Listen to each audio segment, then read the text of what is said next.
બધું કુદરતનું એક ફિક્સ જ છે કે આ કરવાનું જ છે. સર તમારા માટે ગીતા શું છે? સંજય બોલે છે, ધૃતરાષ્ટ્ર બોલે છે, ભગવાન શ્રી કૃષ્ણ બોલે છે કે અર્જુન બોલે છે. ભગવદ્ ગીતા ભગવાનનો ભાવ છે.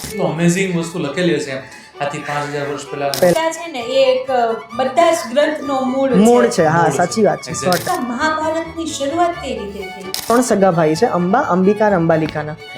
એટલે ભીષ્મ પિતામહ એકલા જ સક્ષમ હતા આખા યુદ્ધને પતાવવા માટે.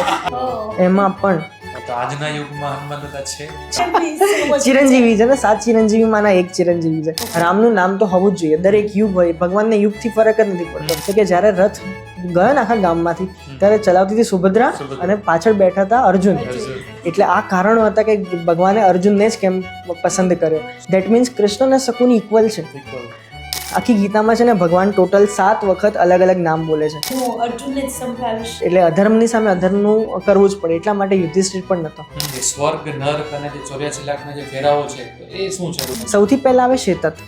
ઘણી વાર સાંભળ્યું ને કે તમે પાપ કરશો તો તમે તળી નાખશે ને હા. સેવી પણ મેં કૃષ્ણ ભગવાનને એવા બી જોયા છે કે જે પ્રેમનું પ્રતીક છે. હા, જ્યારે હું માખણને જોઉં છું ને ત્યારે મને વૃંદાવન યાદ આવે છે. કોઈ બી અસ્ત્ર નહીં લઉં, કોઈ બી શસ્ત્ર નહીં લઉં, કશું જ નહીં લઉં, ખાલી સારથી બનીને ઉભો રહીશ. ભગવાનના જે પરમ ભક્ત હોય ને એના માટે ભગવાન કસમ તોડે ને બહુ નોર્મલ છે. હવે એક ટાઈમ એવો આવે છે કે અર્જુનના બાણમાંથી બાણ જ નથી નીકળતા, એની પહેલા ભીષ્મનું નીકળી જાય છે. ત્યારે ભગવાન જે છે એ એટલા બધા એ થઈ જાય છે, આતુર થઈ જાય છે.